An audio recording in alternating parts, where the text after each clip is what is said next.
Xoş gördük əziz dostlar, əziz Azərbaycan xalqı. Yeni bir vlogdan hər kəsi salamlayıram. Vuga Travel yenidən səyahətdədir. Rusiya paytaxt Moskvadayam hal-hazırda. Bugünkü tarix 9 may 2026-cı il. Bugünkü tarix 9 may göstərir. 2-ci Dünya Müharibəsi faşizm üzərində qələbə günüdür bu gün. Bayram münasibəti ilə hər kəsi təbrik edirəm. Park Vedanka Moskvanın ən gözəl və ən tarixi parklarından biridir. Bu parkı çox bəyənirəm. Vaxtım, zamanım olduqca bu parkda gəlib dincəlirəm və əvvəlki vloglarımı izləsəz Park Vedankadan bir neçə dəfə çəkilişlər eləmişəm. Pobeda, qələbə həmişə bizlərlə olsun. Dünyamız müharibələrdən uzaq olsun. İnsanlar firavan yaşasın təki. 1941-1945-ci illər.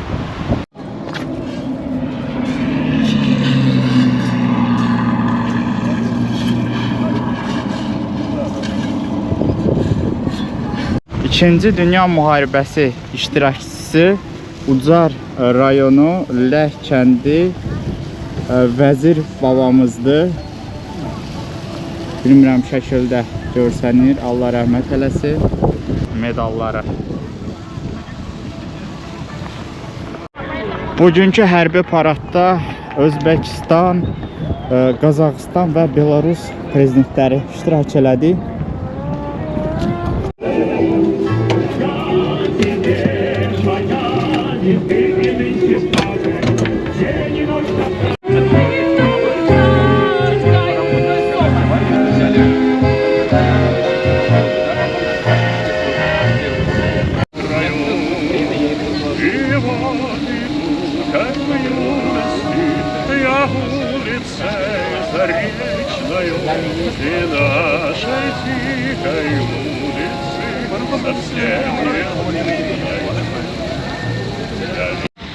Parkda sanki Sovet abu-havası var. Özünü sanki keçmişdə hiss edirsən. SSR və rəsmi adı olan Sovet Sosialist Respublikaları İttifaqı 1922-1991-ci illərdə mövcud olan bir dövlət. Dövlətin banisi, qurucusu olan Vladimir Lenin. Vladimir Lenin 1922-1924-cü illərdə SSR dövlət başçısı olmuşdur. Sonraki dövlət başçısı Yosif Stalin 1924-1953-cü il. Georgi Malenkov 1953-1955-ci illər. 1955-1964-cü illərdə Nikita Xruşov. 1964-1982-ci illərdə Brejnev. 1982-1984-cü ildə Andropov. 1984-1985-ci ildə Chernenko və sonuncu dövlət başçısı olan Mikhail Gorbaçov 1985-1991-ci illərdə ölkəni idarə etmişdir.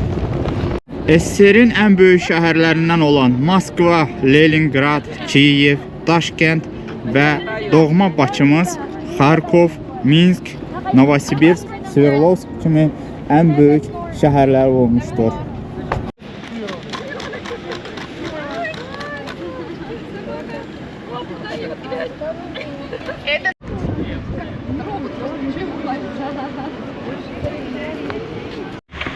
Bayaq gəlmişdim, bağlıydı Azərbaycan pavilyonuna. Keçək indi.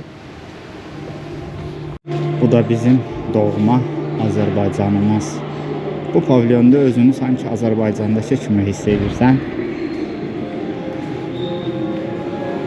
Keçmiş Sovetlər Birliyi tərkibində olan bütün ölkələrin pavilyonları mövcuddur burada. Azərbaycan da həmçinin.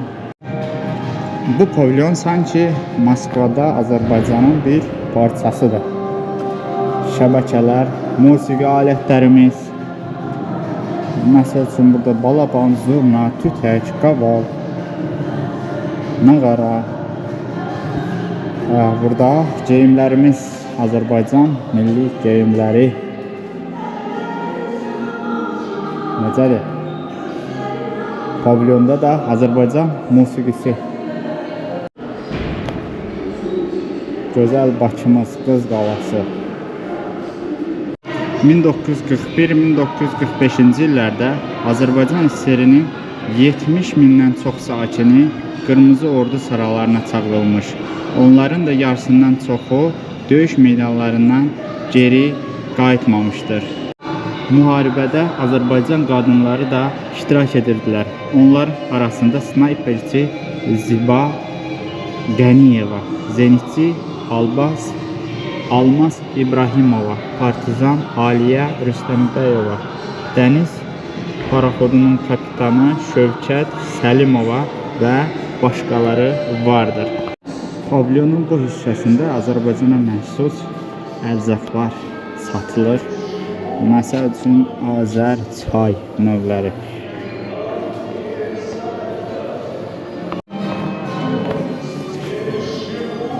Noğul, Azərbaycan alçası, kəkliyotu, armud stəkanlarımız.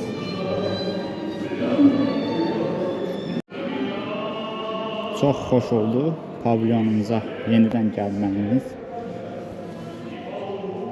Burada da Azərbaycan məhsulları, mürəbbələrimiz, kompotlarımız, Azərbaycan paxlavası, şəkər burası, şorğoğalı, badam burası. Burada da hərbi yeməklər pişirirlər, həm də satışda olur. İndi hazır olsa dadına bir baxardıq. Məsəl üçün qreçki ilə tuşonka olur, kompot olur, belə maraqlı hərbi yemək olur. Əvvəlki illərdə dadına baxmışdım. Hələ hazır deyil, hərbi yemək 1 saatdan sonra hazır olacaq. И уже там, на улице, среди шума, гвалта, мы услышали какой-то пронзительный голос. Товарищи! Пришли ребята, у нас кудры кудреваты, у нас у всех. Ой, да мы на то их завивали, ой, да мы на то их завивали, чтоб девчонки целовали нас всех. Ой, да мы выходим на гулянье, ой, да мы выходим на гулянье, будет девочкам свидание, вам всем. Спасибо. Подшиты стайники, ой ты, Коля, Коль Николай, сиди дома, не гуляй, не ходи на тот конец. Вы проведали мою тайну боевого моряка. Пулей ранена в бою сильно. Еще не спето столько песен, еще звенит.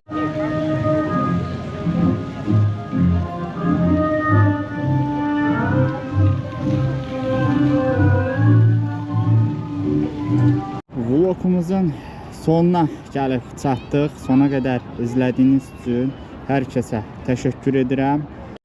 Növbəti səyahətlərdə görüşənə qədər sağlam olun. Vuga Travel.